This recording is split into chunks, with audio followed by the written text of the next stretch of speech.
Hey everybody, and welcome to another episode of BacklogBusters, where normally I'm clearing games off my backlog and letting you know if they're worth playing today. But in this episode, I've got a towering stack of 30 games to go through that I picked up over the recent months, and I'm hoping you can give me an idea of what I should play next. So let me know in the comments below if one sticks out, if it should move to the top of the list, and without any further ado, let's talk about the first game. The first one of these is 1080 Snowboarding for the N64. I really thought, and I guess I assume this about all snowboarding games, oh, it's going to be like SSX Tricky. This is not anything like that. This is an extremely difficult game to land tricks on or just land in general. It feels like it's almost the Skate to the Tony Hawk Pro Skater because you're not going off insane drops or pulling off huge tricks. And it makes me wonder, is this game talked about because it's kind of revered by snowboarders or people who actually like the sport and like the accuracy? It seems fun, but I'm definitely going to need to practice a lot to get even through the beginning races in this, because I had a lot of trouble with that. And when you do lose a race, which happened quite often to me, the snowboarder you're controlling looks like their whole world has crashed down around them. This kind of silent white noise plays as it zooms out around them and kind of just fades to black. It looks like their whole career has gone up in flames, so it definitely seems more of a serious vibe than anything I saw in SSX Tricky. The next game is another N64 game, Chameleon Twist 2. This one I only have because I was gifted a copy of the first game for N64, and it's kind of a weird series that I was interested in because you have this fully controllable tongue. You can use it for platforming, and it just seemed like it would either be a really cool, unique mechanic or a disaster. This game feels more like a platformer than the little bit I've played of the first game, with your tongue being used in addition to kind of normal platformer controls, where the first game, most of your movement and traversal is just with the tongue, and you kind of have not many other abilities. When I first saw this game, I wondered, why wasn't this a Yoshi game? Why did we never see a Yoshi game where they actually use their tongue in unique and interesting ways with some cool mechanic? It's kind of just to pick up the eggs, and I guess there are some places where you can do kind of a grapple hook ability, but it seems like it may be the lost Yoshi platformer that we never had. And the next N64 game we have is Bomberman Hero. This one is the, I think, third N64 Bomberman game as far as I could tell and as far as I can remember in this video. The first one being Bomberman 64, which is kind of puzzle-like from the little I played. I haven't finished any of these. And then Bomberman Hero seems like it pulls in even more platformer things. So kind of like Chameleon Twist, you're jumping around more in addition to having your bombs and kicking bombs and throwing bombs and things like that. I just figured if I was going to play through Bomberman 64 at some point, I probably ought to have the other notable game from that console. So here we are. With N64 games out of the way, we're moving on to PS1 with Final Fantasy Chronicles. This one is a double pack, so I was very interested in picking up two games for the price of one. The first one I hopped into was Final Fantasy IV, and I was very surprised because this game has a story from the start, and interesting characters and cutscenes. Forgive my confusion. When people talk about the old Final Fantasy series, it always sounds like it started and ended with 7, that being the one where more complicated stories than save the princess and defeat the evil thing were coming into play, and complicated characters were added. But from the very little I played, this game kind of already has its hooks into me, and I'm very interested to see where this goes, and much more interested in revisiting older Final Fantasy games now that I know there's actually more than just grinding and combat. And I have gotten suggestions for the Final Fantasy series, and read that 4 was one of the best ones, but now I'm actually excited because I, again, still didn't fully know what to expect. Also in this collection is Chrono Trigger, which is the real reason that I picked this up. I've heard great things about Chrono Trigger, I always have, and I'm actually starting to play through it now very, very, very slowly for a future video because I'm extremely bad at JRPGs, it turns out. But I probably won't play it here because the loading in this game is unreal. It feels like the game completely freezes, even loading into simple battles or loading the menu, and I just didn't really know that a pixel art game from this time could load this slowly, but here it is. The next PS1 game I have is Chrono Cross. This one I got under the assumption that if I like Chrono Trigger, which I am so far, that I'll want to play the next one in the series or in the same universe. I'm not really sure how this is connected. And mainly, it was a really nice copy, and it's got a manual included, even though, yes, I could just Google it. But what exactly is this game? From what I've played so far, I don't think this is Chrono. I don't think the combat feels the same. I have no idea where I am, and I assume I'll get answers to those questions, but at this point, I'm so confused. Other than the logo and the name, this seems like it has nothing to do with the other one, but it looked really nice, and I am excited to play through it, especially if I like Chrono Trigger and want to continue on in the naming convention or sequel, whatever this exactly is. And the last PS1 game I picked up was Jade Cocoon. So this one I had never heard of before. A viewer recommended this and said it was kind of Pokemon-like and has some cool RPG mechanics in there, calling out that you can fuse your monsters together to make new monsters. I barely made it to the part where I could even capture a monster in the cocoons you use, because this has a huge cutscene-laden opening, which is not a bad thing. The cutscenes were all very good. I really like the art style. It looks very unique. And I have no idea why I've not ever heard anyone talk about this game. So that's something to look forward to, but again, it's got a slow opening, so I really don't know much about the gameplay style other than it had turn-based combat, you could capture creatures, and there is some fusing element. The next game I have is going a little out of order, but it's still in the PlayStation family, and that's Valkyrie Profile Lenneth for the PSP. I've always heard really good things about the Valkyrie Profile games, and the setting has always interested me, but I've never had access to the first game or really any of the games, other than I picked up the second game for PS2 semi-recently before I started doing these videos, and this is supposed to be a remake, remaster, retelling of the first game, so hopefully that gives me access to the first and second games in the, I guess, mainline series of these. But I'd always heard that their combat system was really interesting and different than an old JRPG, where every character is on a face button and you can basically hit those buttons. It sends your characters out to attack, but you can combo things together. So one of your characters could knock an enemy into an air while another juggles them higher with a bow attack or something like that. I haven't played much of this because the opening is pretty lengthy getting all the story set up, but I am really excited to just have access to the Valkyrie Profile games, at least 1 and 2 as far as I understand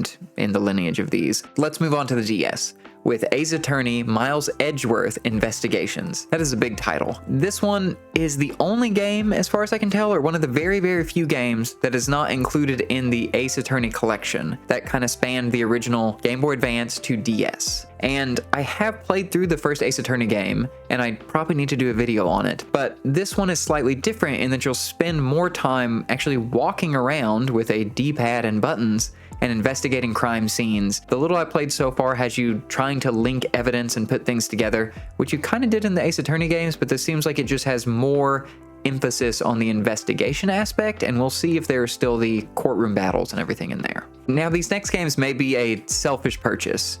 I'm only showing them here in the hopes that one of you is going to really champion them and will let me go play through these and do a video on them, because I'm very excited by them, but I'm not sure that people actually like these games. And that's from the series that my brother and I had a ton of and played with a ton, the Bionicle Lego toys. And when I saw Bionicle the game in stores, I was very excited to actually get a copy of this because I have such fond memories of those Bionicle toys that were like action figures, but for Lego. But there was a very, very intricate backstory to these heroes and their world and the enemies around them. So I'm very excited to play this game and see if it goes into some of that story and kind of jogs my memory on it. It's a action platformer that goes through each hero, each having their different types of environments. The ice hero obviously snowboards because they're the coolest one, and then the other ones swing swords around. I'm excited to see what else is in this game and if there are any cool or unique features or gameplay mechanics at play here. But I have 2 more Bionicle games, and let me explain.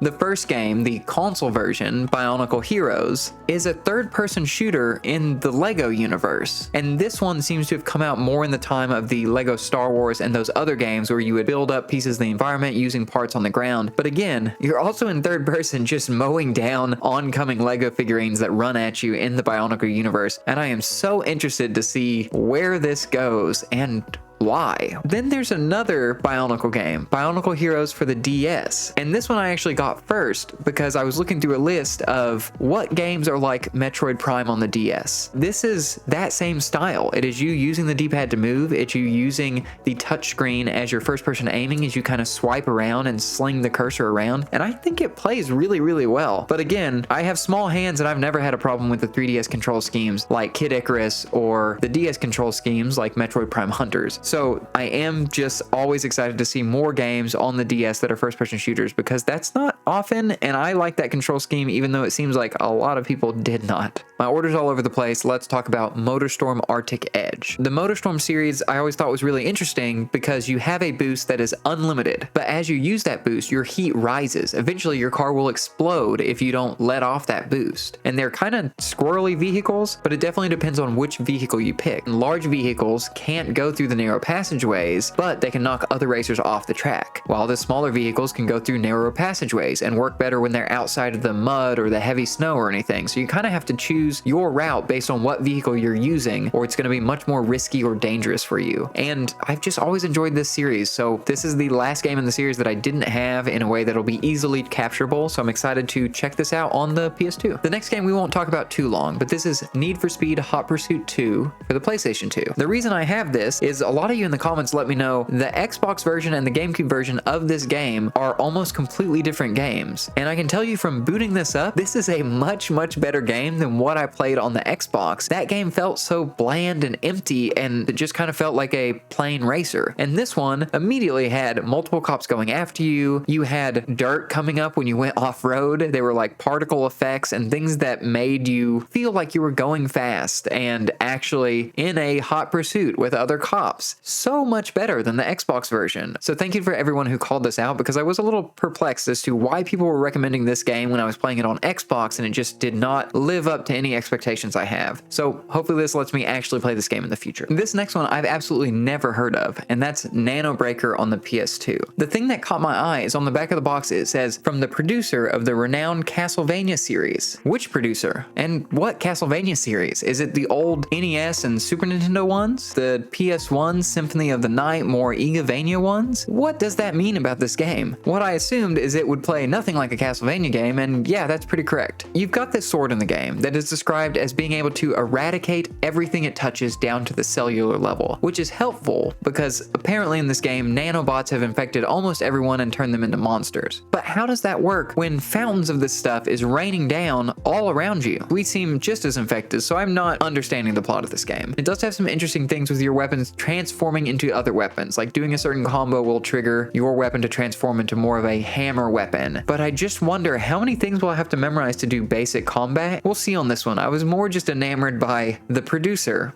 has brought us this. What Nanobreaker did is remind me there are other 3D Castlevania games out there that I've never played, so I picked up Castlevania Lament of Innocence on the PS2. This is an interesting game because it has a lot of cutscenes, and from the Castlevania games I played that are 2D side-scrolling, you're just let loose in the castle to find your way all through them. This one has a lot more table setting and introduction, which I'm not opposed to because I did enjoy that Netflix show, but there is no camera control in this game, which is kind of upsetting, especially when this early in the game I was already getting into crevices and areas where it was hard to tell where enemies were coming from and see them effectively. But you can use your whip like a grappling hook. It has the sub-attacks like the mainline Castlevania games where you pick up those expendable items. You've got level ups and gear like in the Symphony of the Night style games, and the map has the colors of the Castlevania map. It's got more DNA here than I would have expected, but the jury's still out on if it's a fun game or lives up to that name. And of course, I couldn't stop there, so I got Castlevania Curse of Darkness for the Xbox. And this one completes the set of games for that PS2 Xbox era. And this one almost immediately feels better because you have camera control and it just feels quicker in almost every single way. It doesn't seem like you have the whip as far as I could tell at this early in the game, but it has all the level up, all the equipable items. It has zones that resemble those from the 2D Castlevanias, and I don't really hear anyone talk about the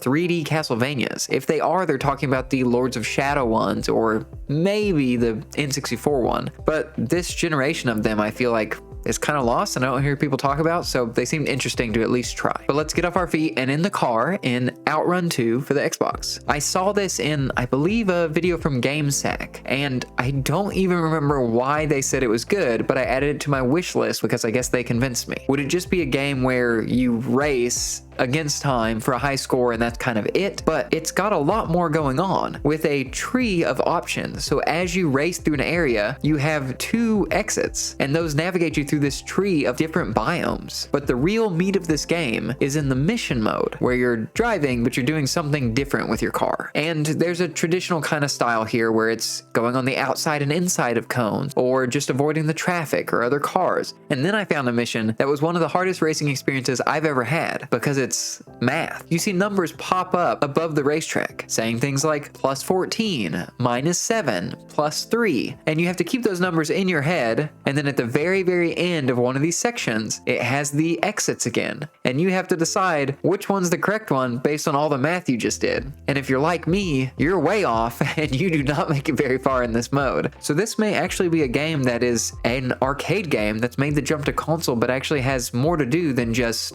high scores, which I'm very interested in. This next one is from the era where it seemed like everyone was trying to get a bite of the GTA pie with True Crime Streets of LA.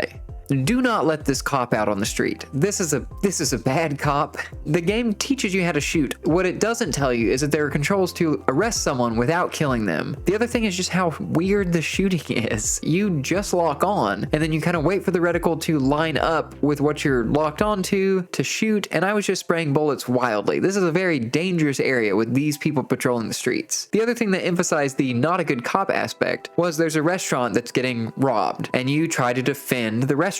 But you have a all-out brawl in the restaurant, and I destroyed most of the restaurant in the process of taking out one criminal. It was just odd seeing a game in the GTA era with such odd controls, such weird systems that I thought was going for the GTA setup, but is doing something very different. I'm not sure if it's good, but it's definitely different. The last original Xbox game I have is Otogi Myth of Demons. This one's interesting because it is a Xbox exclusive from Software, before all the Dark Souls, Demon Souls fame, where they were making odd games like the Armored Core series and several others that I feel like don't get talked about, like Otogi. You control this character that is just so floaty that you can almost just levitate, and you have such powerful attacks that you knock enemies through buildings, through walls. Even the terrain in this deforms some as you smash enemies around. It's fun and exciting looking, but it definitely has that FromSoft charm of being extremely difficult, because I couldn't make it past the third level on here no matter how hard I tried, with the amount of enemies and me not fully knowing if I could parry or dodge or how to deal with large groups of enemies. It's one I'm very interested in. I was glad to get a physical copy of it because I do think it's a cool series that I want to play more of. In my last video, I talked about how it's getting harder to find GameCube games on store shelves,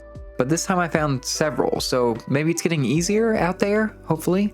The first game I found was Harvest Moon Magical Melody, and I've never actually played a Harvest Moon game. I've played the Rune Factory games in the past, and I've played Stardew Valley, but I've never played the, games that started it all. But starting this one was odd, because unlike Stardew Valley where you start with a large farm and you're clearing brush off of it and trees and tilling the soil, and you're only limited by your time and money to buy seeds or new tools, in this one you start with like a house in the middle of the city that has a backyard, but it's a backyard that maybe a small dog would be in, not where I would be harvesting crops. So you seem much more limited. That could be worrisome, but it does have a very nice art style, and I'm interested in all the animal stuff in here, which you could have in Stardew. So I'm wondering if there's more interaction or more things to do in here. Either way, I'm excited to have a actual Harvest Moon game and one on the GameCube. So let me know if this is any good. This next game completes my Metroid journey with Metroid Prime for the GameCube, and not the journey to finish the games, the journey to have physical copies. So hopefully when I talk about these games and play through them, I'll be able to more easily compare and talk about the different platforms and playing with those controllers. But when I played this game originally, it was at my friend's house, and I thought this was one of the scariest games I've ever played. Going through that opening environment with all the dead space pirates, it's very eerie and dark, and things are popping out. Dead space pirates are raising their guns up and shooting at you, and you're just waiting for something to attack. I very, very clearly remember that, and playing through that opening with my friend and being very scared and thinking, well, I'll never play that game. That's a horror game, and that is not for me. Playing that opening now, that feels very silly because it is not that terrifying, but it definitely has a really, really good atmosphere and makes you feel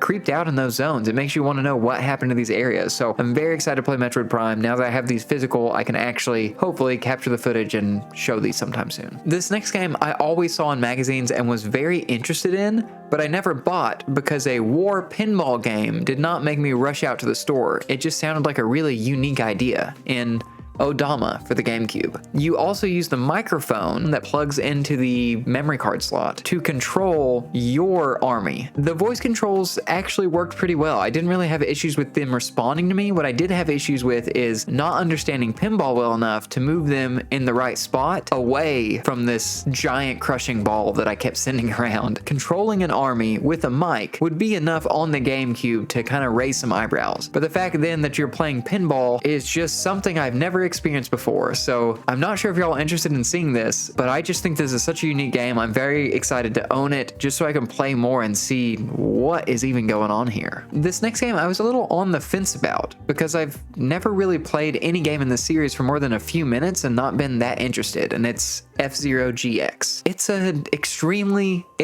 good game in a way that I did not expect to like, and I'm kind of kicking myself for not having this sooner. First of all, I didn't know F-Zero had any story. I have no idea what's going on in this world. I kind of thought it was just races and nothing in between. My Mario Kart's showing, but I have no idea what these stats on these vehicles mean at all. I had no idea that you couldn't boost on the first lap, and the thing I mentioned in Motorstorm that I liked, where you can use all your boost but you'll risk exploding, is also here. So I immediately loved this game, and I was surprised at how maneuverable you feel, how many options you have to get around the tracks. It's just a really fun game, and I'm actually super excited to unlock more parts for my ship, more story content, and just see what this game has to offer, because just from booting it up, this has quickly shot up to something I want to check out sooner rather than later. The next game I picked up was Mega Man X Command Mission, and I'm not sure how much I've talked about it on the channel, but I love the Mega Man series. As a kid, I would just look up the stories of the Mega Man series, and especially the Mega Man X series with the Reploids. I thought it was so interesting and so cool, and I always wanted this Mega Man game because it seemed to be more story focused, and there were cutscenes with characters talking to each other, and you went through and explored this world more than just going through a single level of a Mega Man game. But playing a little bit of this, I kind of have no idea what this combat system is. There's maybe an ability to mash a button for more damage or hold a button, and then you have your simple basic attack, which didn't seem to do much. So I'm unsure how complicated the combat is, or if I'm just missing something, because I am in the very early stages where you really only need your basic buster attack to take down any enemies. But I'm more just excited to see where this goes, how much story is in this game, and is it any good? Then we come to our one and only Wii game this time, which is Punch-Out! I really only got this game because it's made by Next Level Games, who've made Luigi's Mansion 2, 3, and the Mario Striker series. And so I thought I'd give this a try, having played none of the Punch-Out games. But it turns out Punch-Out is actually really good. I guess I just assumed it was just you flinging your arms wildly like Wii boxing, and didn't realize that Punch-Out seems to be all about dodging at the right time and looking for openings to get your hit in, and it's all kind of bolstered by the amazing animation here. It looks so good. It looks like a cartoon in motion. Their style of animation I love. I've been impressed with it in every single game, and this did not disappoint at all. To the point that I'm thinking, whenever I get around to playing this, I should just play through the first and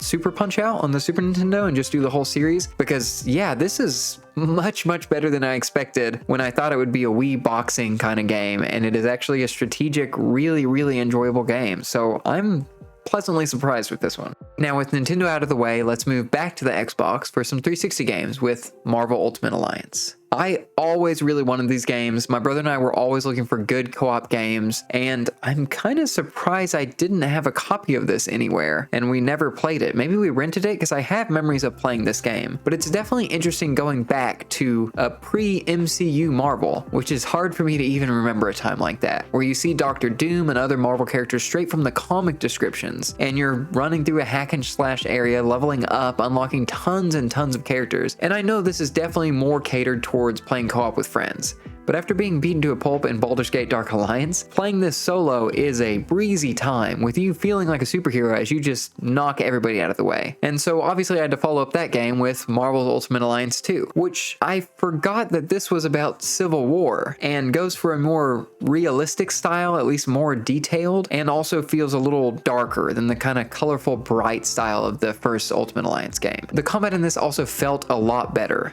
Part of that may be due to the fact that there's destruction and physical physics objects flying around and particles going around that make your attacks feel more powerful or like they're landing and making an impact. There are also group attacks in this game, which maybe are in the first game and I just didn't get to them, where you shoot a laser beam out of Iron Man's arms onto Captain America's shield to knock out more foes in the area. And that's the thing I kind of remembered about the Ultimate Alliance series, was not just the action RPG and leveling up and collecting characters, but also working as a team together. So this one immediately throws you into that, even if Ultimate Alliance 1 has some of those attacks and I just didn't see it. Moving on to another series, we've got Armored Core 4. And when I picked this up, I did not realize truly how many Armored Core games there were. So we're starting with Armored Core 4, and I had always assumed these games were very slow paced, and they are not that at all. They're actually extremely fast paced. There is a level of customization in these that is on par with maybe a Gran Turismo, I would say, but for mechs, as you customize every single part, and I didn't realize how much you could change out. I had assumed like a custom robo, you'd be changing out the arm parts and the leg parts. But here you can change out legs for tank treads and change parts that let you fly more, stay on the ground more. There's so much going on here that I was not prepared for, thinking it was a simple mech game that was slow paced. So I'm interested to play more of this, and I've really been enjoying Armored Core 6, so having more games in the series is never a bad thing. And if y'all have like a particular entry you'd like me to look at, definitely let me know. And then we have another Armored Core game with Armored Core 5. I just started to notice these in stores and start to pick them up because I was getting excited for Armored Core 6. Armored Core 5 seems even faster than Armored Core 4 and has just a blistering amount of speed as you go around these areas, and the customization has even more parts, even more things to do, even more missions. It's kind of turned me around on the whole Armored Core series. After playing 6 and these other games, it's made me realize I was very wrongly assuming these were slow, lumbering mechs that weren't fun to control, but this is actually a very action-packed game with a lot of customizability, the likes of which I did not expect at all, and kind of bite-sized missions that you can hop in over and over again to earn cash or to move through the story missions. And it's really, really fun. But that's it for the games I picked up over the last couple of months. Did you play any of these? Are these good games that I should move up my backlog and check out sooner rather than later? Let me know in the comments below. And if you're here lost and confused looking for a review of a game I've never finished before, that'll be in the next video. And until then, thank you all so much for watching and see you in the next one. Bye.